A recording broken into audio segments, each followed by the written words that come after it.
आप सब कैसे हैं। उम्मीद है कि आप सब बेहतरीन और अच्छे होंगे। तो आज हम लोग एक नए क्लास के साथ आए, क्लास 9 का सेट नंबर 2 लाए, जो इसमें एग्जाम के दृष्टि से 15 बेहतरीन क्वेश्चन है जो एग्जाम में काफी महत्वपूर्ण रहेगा। समझ में आया कि नहीं? तो इस क्लास में हम लोग आज सेकेंड यानी कि सेट नंबर 2 चालू कर रहे हैं। इसमें आज हम लोग 15 क्वेश्चन पढ़ेंगे जो काफी बेहतरीन रहेगा। तो जो फर्स्ट क्वेश्चन दिया है तो दिया है कि 4√81 पर -2, काफी बेहतरीन क्वेश्चन है। लिखा है कि 4 क्या लिखा है कि 4√81 पर -2 का मान ज्ञात करना है। तो ध्यान दीजिए क्या लिखा है। लिखा है कि 4√81 पर -2 का पावर लिखा है और पूछा है कि इसका आप लोग मान बताइए। और ये क्या कर दिया, ऑप्शन वाला क्वेश्चन है कि फर्स्ट ऑप्शन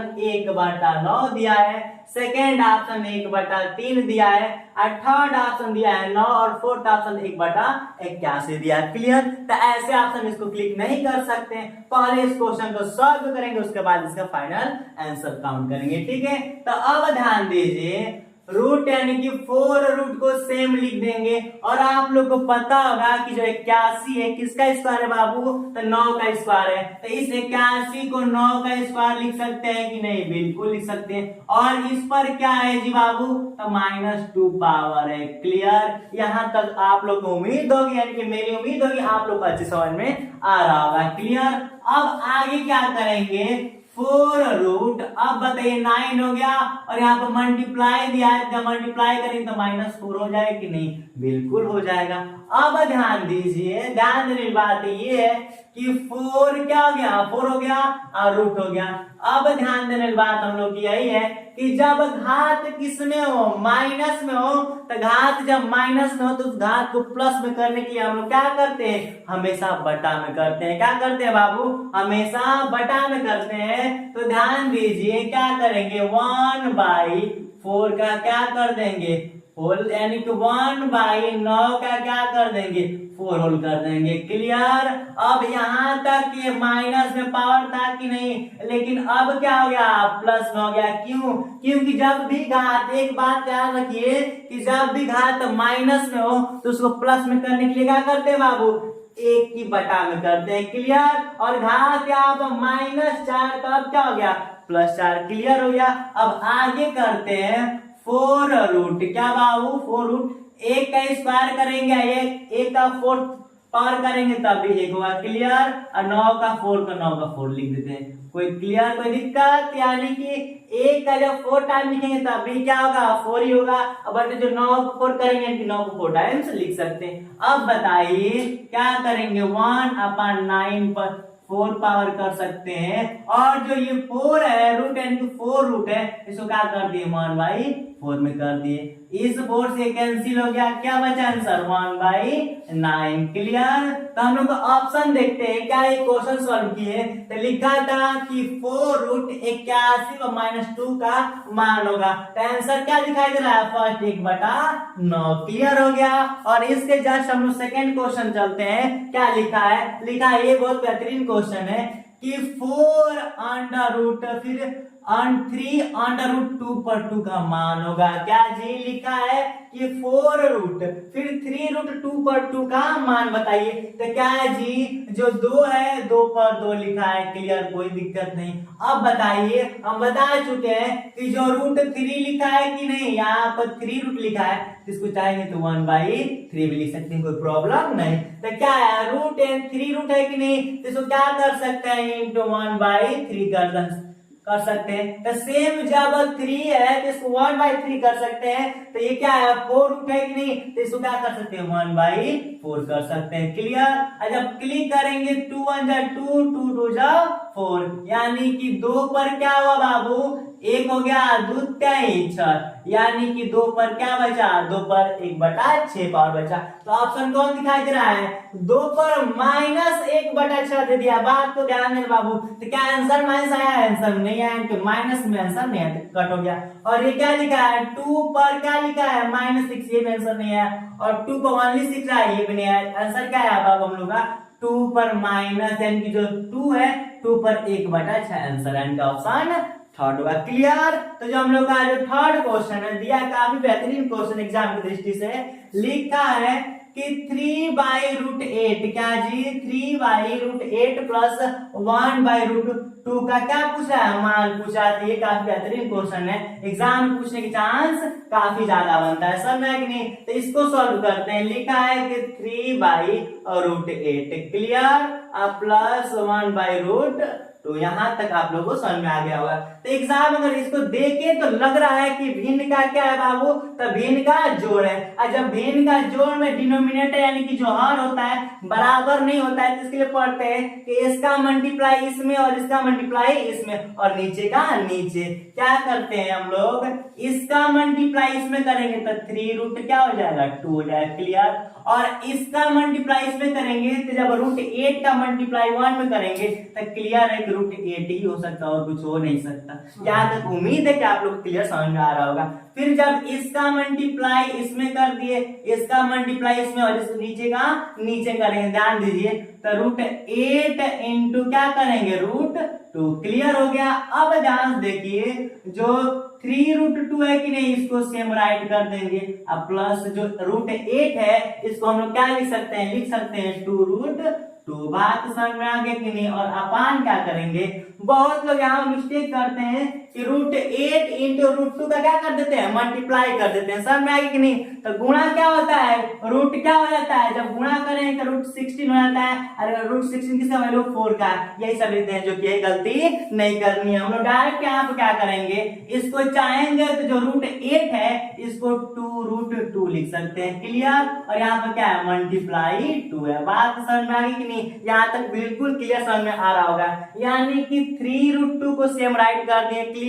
और जो 8 है बाबू इसको 2√2 लिख सकते हैं, समझ में नहीं। बता दे रहे हैं कैसे लिख सकते हैं, इसको हर बार बताते हैं। 2 से किए 4 आया, फिर 2 से किए 2 आया, 2 से 2 क्लियर हो गया। जिसका पेयर बनता है उसको बाहर निकालते हैं और जिसका पेयर नहीं बनता उसको क्या करते हैं, रूट में ही लिखते हैं। तो क्या आया 8 को क्या लिख सकते हैं 2√2 लिख सकते हैं। और यहाँ पर भी 8 है कि नहीं, तो अभी बताएं कि इसका कभी मल्टीप्लाई नहीं करेंगे, मल्टीप्लाई करेंगे तो हमको फाइनल आंसर नहीं आ सकता। मल्टीप्लाई करें तो कितना आया, यानी कि जो 8 है इसको क्या लिख सकते हैं 2√2 और इंटू क्या था √2 था, लिख दीजिए। अब ध्यान दीजिए ऊपर वाले पोर्शन में कि 3√2 प्लस 2√2 यानी कि इसमें भी √2 है इसमें भी √2 है, तो कॉमन मैच कर रहा है कि नहीं, तो √2 क्या कर दिए कॉमन ले लिए। तो हम लोग का जब यहाँ से √2 कॉमन ले लिए तो यहाँ पे क्या बचा 3 बचा, और यहाँ पे प्लस को प्लस राइट कर देंगे। और जब यहाँ से √2 कॉमन ले लिए तो क्या बचा केवल 2 बचा। और अपान में देखते हैं बाबू, अपान में देखने की बात यही है कि जो √2 है 2√2 प्लस √2 है कि नहीं, इसको लिखेंगे 2√2 इंटू √2। क्लियर। √2 से √2 क्लियर खत्म हो गया। अब हम लोग का बचा क्या 3 2 कितना होता है 5 होता है। बात समझ में आ गई कि नहीं। और नीचे क्या बचा 2√2। क्लियर। ये क्या हम लोग का फाइनल आंसर है। तो ऑप्शन देखते हैं क्या ऑप्शन दिया है कि नहीं। तो पहला लिखा है 1/√2 जो कि आंसर नहीं। हम लोग का आंसर क्या है जी 5/2√2। क्लियर। तो हम लोग फर्स्ट देख लिए जो कि आंसर है, फर्स्ट का आंसर फर्स्ट आया। जो सेकंड क्वेश्चन था इसका आंसर कौन आया, थर्ड आया कि 2/1/6 आया, जो कि उम्मीद है कैसे आगे समझ में आ रहा होगा। और जो थर्ड है इसका आंसर 5/2√2 आया। क्लियर। अब क्वेश्चन फोर्थ देखते हैं। तो फोर्थ क्वेश्चन, अभी तक हमने 3 क्वेश्चन पढ़ लिए। अब फोर्थ क्वेश्चन दिया है कि निम्नलिखित में से कौन एक बहुपद है। क्या बाबू क्वेश्चन में क्या लिखा है कि निम्नलिखित में से कौन एक बहुपद है। तो पहले हम लोग को ये पता होना चाहिए कि कैसे पहचानते हैं कि कौन बहुपद है। बात तो समझ में आ गई कि नहीं। क्या बाबू क्या पहचानते हैं, इसमें कौन कौन बहुपद है, बहुपद पहचानने का क्या रूल होता है। तो 2-3 कंडीशन होते हैं। पहली बात तो हम लोग की घात किस में नहीं होनी चाहिए, तो अगर घात माइनस में हो गई तो समझो कि बहुपद नहीं है। घात कभी माइनस में नहीं होनी चाहिए, अगर घात माइनस में होगी तो बहुपद नहीं होगा।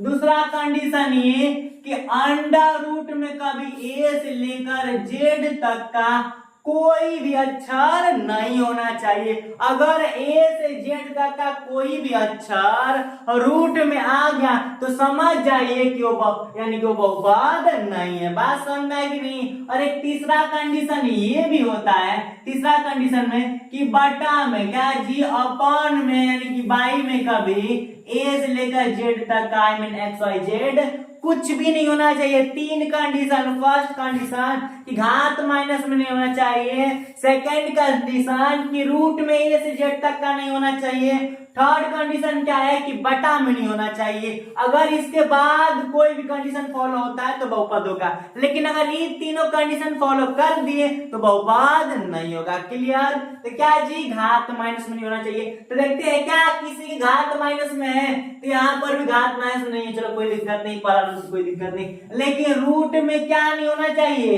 X Y Z. क्लियर? तो पहले देखते हैं बाबू कि इसमें तो रूट में कोई एक्स वाई जेड नहीं है। यहाँ पर आप लोग लगता होगा कि रूट लिखा है कि रूट 2x लिखा है कि नहीं, लेकिन ऐसा ही रूट में x नहीं है, इसको चाहेंगे तो रूट 2 इंटू एक्स लिख सकते हैं। अभी आप लोग को हम ये बताए हैं कि रूट में एक्स वाई जेड नहीं होना चाहिए, बट हम आप लोग को ये नहीं बताए थे कि रूट में अंक भी आ सकता है, यानी कि रूट में एक्स वाई जेड आ सकता है, सॉरी एक्स वाई जेड नहीं आ सकता है, अंक आ सकता है। क्लियर? बात समझ में आ गया कि नहीं?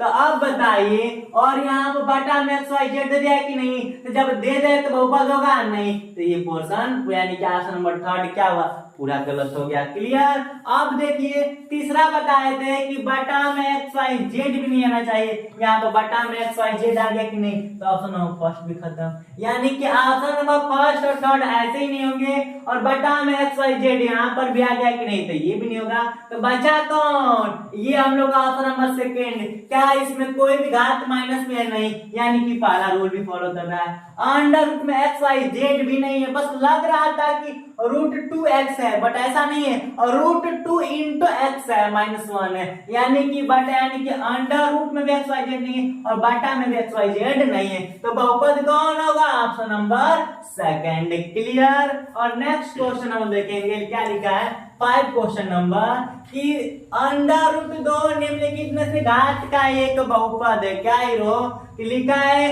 कि जो रूट 2 है इस पर घात क्या है, घात इस पर 2 है, एक है कि 1/2 है कि 1 है कि 0 है कि 2 है। क्लियर? क्या जी कि जो रूट 2 है इस पर घात क्या है, तो क्लियर? तो आप लोग दिखाई दे रहा है कि इस पर तो घात कुछ लिखा तो है नहीं, तो आप लोग को इतना तो कंफर्म नहीं कभी 2 नहीं हो सकता, समझ में आ गया कि नहीं, और 1/2 भी नहीं हो सकता। आप लोग इसमें सोच रहे होंगे कि कुछ नहीं है तो 0 है और 1 भी हो सकता है, क्योंकि 1 का घात कुछ लिखा कोई इफेक्ट नहीं पड़ता।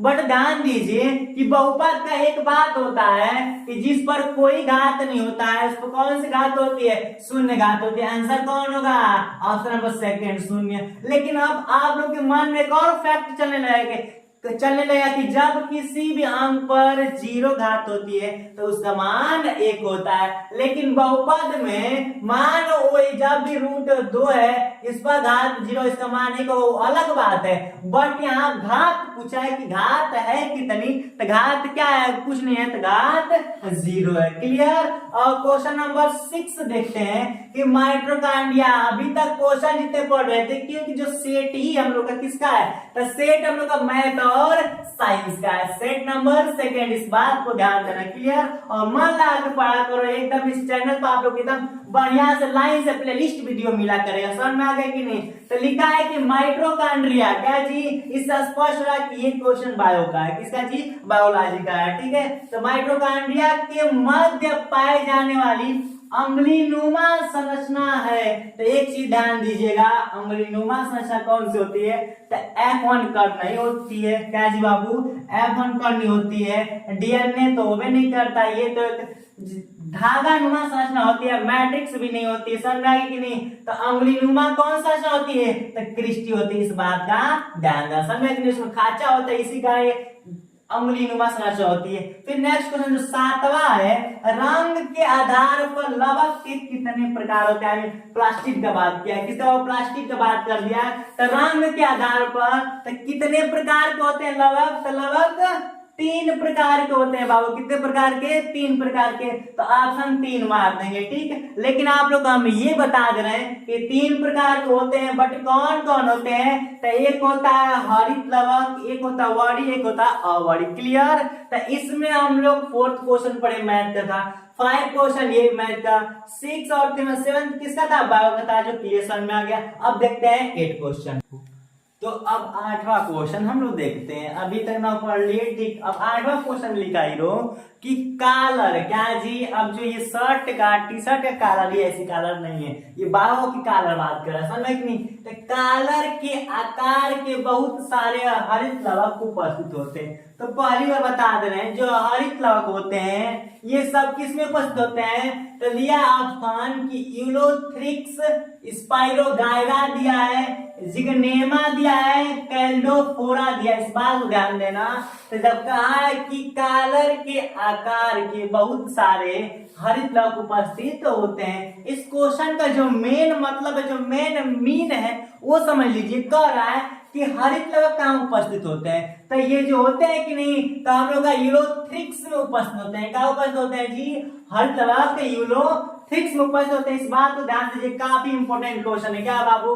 काफी मोस्ट इंपॉर्टेंट क्वेश्चन है। क्लियर? ध्यान से। फिर नेक्स्ट क्वेश्चन दिखा है कि दोहरी झिल्ली युक्त कोशिकांग है। क्या जी? दोहरी झिल्ली युक्त कोशिकांग है। तो सभी तो कोशिकांग यानी कि कोशिका के जितने भी अंग होते हैं उसमें हरित लवक भी आएगा, राइबोसोम भी आएगा, तारकाय आएगा, लैंगिकाय आएगा। ये सब जितने चारों ऑप्शन दिए कि नहीं, ये चारों ऑप्शन ही कोशिकांग के अंग है। बट कहा है कि दोहरी झिल्ली, झिल्ली तो क्योंकि कोशिका होती है, जो कोशिकांग होती है, समझ में आगे कि नहीं? जो सेल ऑर्गेनल्स होते हैं, ये क्या होती है? झिल्ली के आकार के होते हैं, एकदम पतले होते हैं। बट जितने भी होते हैं सब में क्या होती है? किसी में एक झिल्ली होती है तो किसी में डबल झिल्ली होती है। तो वही कह रहा है कि डबल झिल्ली वाली की दोहरी झिल्ली वाली। तो क्या दोहरी झिल्ली से राइबोसोम बना होता है? तो बिल्कुल नहीं बना होता है। क्या तारकाय बना होता है? नहीं बना होता है। लैंगिकाय बना होता है? नहीं बना होता है। तो कौन बना होता है? हरित लवक। यानी कि बात समझ में नहीं, इतना मन से पढ़ो, इतना मन से पढ़ो कि क्लियर समझ में, जब एग्जाम में बैठो तो सामने वाली कलम क्या हो? रुक जाए। समझ में आ गया कि नहीं? बस एक बात कहूंगा कि ना आनंद होगी ना आनंद की बात होगी। समझ में आ गया कि नहीं? क्या हीरो? ना आनंद होगी ना आनंद की बात होगी। अब जो भी होगी एग्जाम के बाद होगी। बात समझ में आ गया कि नहीं? तो एकदम ध्यान से मन से पढ़ो, मन बाबा भी खुश रहे। एग्जाम में इतने बेटर से बेटर मार्क्स लाओ। समझ में आ गया कि नहीं? फिर नेक्स्ट क्वेश्चन देखते हैं कि किस अंगक, क्या जी, किस अंगक पर कलिया आवरण होता है? क्या जी? कलिया को कलिया मत पढ़ देना। समझ में आ गया कि नहीं? किस अंगक पर, किस अंगक पर कलिया आवरण होते हैं? तो क्या जी? प्राक्सिसोम। क्या जी? प्राक्सिसोम, ग्लाइऑक्सिसोम। एक है प्राक्सिसोम, ग्लाइऑक्सिसोम, और एक होता है लैंगिका, एक होता है उपरोक्त सभी। तो ध्यान दीजिए, जो कलिया आवरण होता है ये किस पर बना होता है? तो ये प्राक्सिसोम पर भी बना होता है, ग्लाइऑक्सिसोम पर भी बना होता है, और ये लैंगिका पर भी होता है। समझ में आ गया नहीं? तो इससे स्पष्ट होता है कि उपरोक्त सभी, यानी कि ऑप्शन 4 होगा। क्लियर? और लिखा है 11 क्वेश्चन नंबर, ये क्वेश्चन पढ़े, लिखा है स्थान घेरता है। क्या बाबू?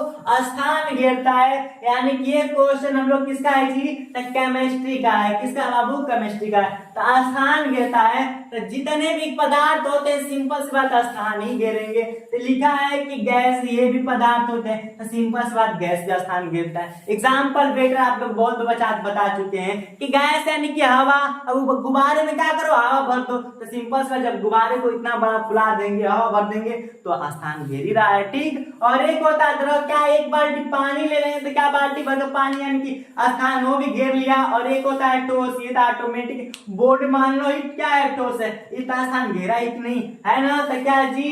यानी कि ठोस, द्रव, गैस तीनों क्या कर रहे हैं? स्थान घेर रहे हैं। ठीक। तो इस ऑप्शन कौन होगा? ये सभी क्लियर हुआ कि नहीं? तो फिर नेक्स्ट क्वेश्चन 12।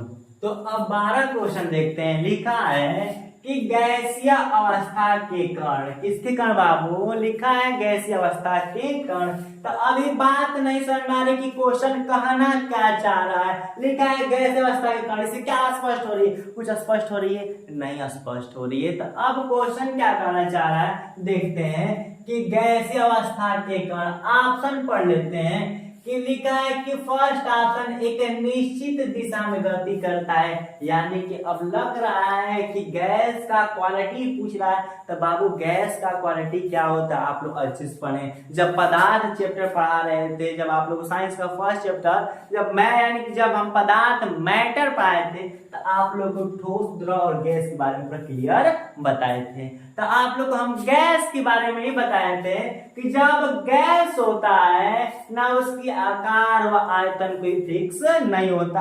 अगर गैस है छोड़ दो, एकदम चारों तरफ फैला हुआ है और फैलता भी है। समझ में? क्या ऑक्सीजन क्या केवल मेरे घर में ही है? नहीं, चारों तरफ फैली होती है। तो क्या एक निश्चित दिशा में ही जाती है? नहीं। क्या मेरे घर भी है, आप लोग के घर भी है, सभी घर है, तो क्या एक निश्चित दिशा में, एक निश्चित जगह पर है? नहीं। तो ऑप्शन फर्स्ट ऐसे मिस्टेक हो जाएगा। लिखा है कि एक निश्चित क्रम में रहती है। जब निश्चित दिशा में नहीं हो सकती तो क्या निश्चित क्रम में हो सकती है? नहीं हो सकती है। लिखा है किसी भी दिशा में क्या करती है? गति करती है। बिल्कुल, इधर उधर चारों तरफ फैला हुआ कि नहीं, यानी कि सभी दिशा में क्या करती है? गति करती है। और ये ऑप्शन क्या होगा? थर्ड यानी कि करेक्ट होगा। और फोर्थ लिखा है इनमें से कोई नहीं, तो कोई मतलब नहीं रहा। तो गैसीय अवस्था के कण क्या होते हैं? किसी भी दिशा में गति करते हैं, कोई फिक्स नहीं है। समझ में आ गया कि नहीं? फिर लिखा है 13 नंबर क्वेश्चन कि दाब का एसआई मात्रा, आप लोग दाब के एसआई मात्रा बता चुके हैं। दाब के एसआई मात्रा होता है न्यूटन प्रति मीटर स्क्वायर, या इसी को बोलते हैं पास्कल। कोई दिक्कत? जब आप लोग हम प्रेशर यानी कि दाब पढ़ाए थे हीरो, तो बताए थे दाब के एसआई मात्रा क्या होता है? न्यूटन प्रति मीटर स्क्वायर, या इसी को बोलते हैं पास्कल। क्लियर? तो आंसर दिखाई दे रहा है कि दाब का एसआई मात्रा किसका, आप यहाँ पे लिखे फर्स्ट लिखे है बाबू न्यूटन प्रति मीटर स्क्वायर। क्या लिखे हीरो? न्यूटन प्रति मीटर स्क्वायर। फिर नेक्स्ट लिखे न्यूटन क्यूब प्रति मीटर। फिर लिखे हैं कि न्यूटन प्रति मीटर क्यूब। अब लिखे हैं फिर न्यूटन क्यूब प्रति मीटर क्यूब होना चाहिए, लेकिन यानी कि हम लोग का ऑप्शन क्या होता है? न्यूटन प्रति मीटर स्क्वायर या तो पास्कल। तो ऑप्शन में पास्कल नहीं लिखा है तो कोई दिक्कत नहीं, न्यूटन प्रति मीटर स्क्वायर लिखा है। तो option second, option third, option fourth नहीं होंगे। ऑप्शन कौन होगा? फर्स्ट होगा। क्लियर? बात समझ में आ गई? उम्मीद होगी कि क्लियर वीडियो समझ में आ रहा होगा। अब नेक्स्ट क्वेश्चन 14 देखते हैं बाबू। लिखा है कि गुरुत्वाकर्षण नियतांक का मात्रक है किसका हीरो बाबू? लिखा है कि गुरुत्वाकर्षण नियतांक का मात्रक है। एकदम मन से पढ़ो, इतना मेहनत से पढ़ो, इतना मेहनत से पढ़ो, इतना मन लगाकर, इतना क्लियरली, एकदम मन से पढ़ो। समझ में आ गया कि नहीं? तो गुरुत्वाकर्षण नियतांक का मात्रक, जब आप ग्रेविटेशन पढ़ाए थे तो बता दिए थे कि गुरुत्वाकर्षण नियतांक का मात्रक क्या होता है? तो न्यूटन, क्या बाबू? Newton metre square. क्या होता है? न्यूटन मीटर स्क्वायर प्रति किलोग्राम स्क्वायर। ऑप्शन दिया है कि न्यूटन मीटर प्रति किलोग्राम स्क्वायर। फिर लिखा है न्यूटन मीटर स्क्वायर प्रति केजी। फिर लिखा है न्यूटन मीटर स्क्वायर प्लस प्रति केजी स्क्वायर, और फोर्थ लिखा है मीटर प्रति सेकंड स्क्वायर। तो मतलब नहीं है, हम लोग का होता है न्यूटन मीटर स्क्वायर प्रति केजी स्क्वायर। ऑप्शन थर्ड हुआ। क्लियर? एक दिया है 5th क्वेश्चन कि द्रव में, क्या बाबू? द्रव में वस्तु तैरती है, यानी कि जब कोई पानी में अभी देखते हैं, क्या कोई लकड़ी डालते हैं तो देखते हैं डूबती नहीं है, पानी में तैरती है। तो ऐसा क्या रीजन है कि पानी में लकड़ी तैरती है? यानी कि कुछ चीजें पानी में तैरती है, कुछ चीजें पानी में नहीं तैरती है। बात समझ में आ गया? तो ऐसा क्या क्या चीज है कि पानी में तैरती है? तो लकड़ी हो गया, फिर क्या हो गया? ऐसे प्लास्टिक की चीज होते हैं जो पानी, चप्पल भी होता है जो पानी में डूबता नहीं। समझ में आएगी कि नहीं? लेकिन अभी देखे तो हम लोग अभी कोई लोहा की चीज डाले तो पानी में क्या होती है? डूब जाती है। ये तो चीज हमें पता चल गया कि पानी में ऐसा क्या चीज है जो डूबती नहीं है। बट ऐसा क्या रीजन है कि डूब जाती है, नहीं डूब जाती है? रीजन तो कुछ होगा ही। तो देखते हैं ध्यान से बारे में। रीजन कि मान लीजिए क्या है कि बाबू एक जग ले लिए। क्लियर? ये क्या हो गया? जग हो गया कंफर्म, और इसको पानी से भर दिए। कंफर्म पानी से भर दिए। ठीक, पानी से भर दिए। अभी इसी में क्या कर दिए? कील रख दिए। क्या जी? लोहे का कील। क्या बाबू? लोहे का कील। क्लियर हो गया? क्या रख दिए, लोहे का कील। तब देखेंगे कि लोहे का कील जब पानी डालेंगे तो लोहा यहाँ पर आकर नीचे जो तल होता है उसमें बैठ जाएगा कि नहीं। बट ऐसा रीजन क्या है, और इसी जल में एक चप्पल, क्या बाबू, चप्पल डालेंगे तो चप्पल को देखेंगे तो जाके यहाँ पर क्या रहेगा, ऊपरी लेयर पर क्या करेगा, रुका रहेगा। समझ में आ गया कि नहीं, रुका रहेगा कि नहीं। तो ऐसा रीजन क्या है, तो ध्यान दीजिएगा, जितना जल का घनत्व है कि नहीं, अगर जल के घनत्व से अगर वस्तु का घनत्व अधिका होगा, समझ में आया कि नहीं। अगर बताइए मेरे से कोई व्यक्ति बड़ा होगा तो सिंपल से मुझे मार कर गिरा देगा, है कि नहीं। अगर मुझसे छोटा हो तो मैं उसको टांग दूंगा, है कि नहीं, पकड़ा रहूंगा ऐसे। तो सेम है, अगर पानी का घनत्व जितना है, अगर उससे वस्तु का घनत्व ज्यादा हुआ, समझ में कि नहीं। अभी मुझे 50 केजी का बोझा रख दिया तो मैं बसक जाऊंगा कि नहीं, पर 5 केजी का रख दिया तो वैसे पकड़े रहूंगा। तो सिंपल सा, अगर मेरे वेट से ज्यादा हुआ तो मैं नीचे नहीं, उसको नीचे डाल दूंगा। तो सिंपल सी बात है, पानी का जितना भी घनत्व होगा, क्या जी, पानी का घनत्व जितना होगा, अगर वस्तु का घनत्व इससे ज्यादा हुआ तो डूब जाएगा, और कम होगा तो ऊपर टांगे रहेगा। समझ में आ गया कि नहीं। तो अगर पानी में तैर रही है तो सिंपल सी बात है, पानी से क्या किया है, टांगा है, और टांगा है तो स्पष्ट है कि घनत्व क्या है, कम है। और जब जाते हो तो गिरा देता वो, समझ में आ गया कि नहीं। जब जाते हो तो क्या करता है, गिरा देता। लेकिन क्या है, घनत्व कम है तभी टांगे। समझ में आ गया कि नहीं। अभी क्या, इस पर हम 500 केजी का वजन अटका पाएंगे नहीं, भारी है तो नीचे कर देंगे। अभी एक मार का वजन क्या किए, रखे हैं कि नहीं, क्योंकि वो पता है कि क्या है, हल्का है। मुझसे क्या है, हल्का है। क्या मुझसे भारी होते इसको उठा पाते नहीं, नीचे कर देते। सेम कंडीशन कि द्रव में वस्तु तैरती है तो रीजन क्या है, तो इसका घनत्व क्या है, पानी में वस्तु तैर रही है तो उस वस्तु का घनत्व क्या है, पानी से कम है। ज्यादा होता है तो डूब जाता। ऑप्शन देखते हैं कि घनत्व क्या होता है, कम होता है, कि घनत्व अधिक होता है, कि स्पंदिया की बराबर होता है, कि 1000 किलोग्राम प्रति मीटर क्यूब। तो घनत्व तैरेगा तो घनत्व कम होगा। बात तो समझ में आ गई कि नहीं। अभी तक हम पूरा 15 क्वेश्चन पढ़ लिए जो एग्जाम की दृष्टि से आने वाला था, टॉप 15 क्वेश्चन। तो मुझे आशा नहीं पूर्ण विश्वास होगा कि पूरा वीडियो आप लोग समझ में आया होगा। अगर अच्छे से क्लियर वीडियो पसंद है तो सब्सक्राइब कीजिए, लाइक कीजिए और बेल आइकन का बटन दबाना ना भूलें। मिलते हैं नेक्स्ट वीडियो में।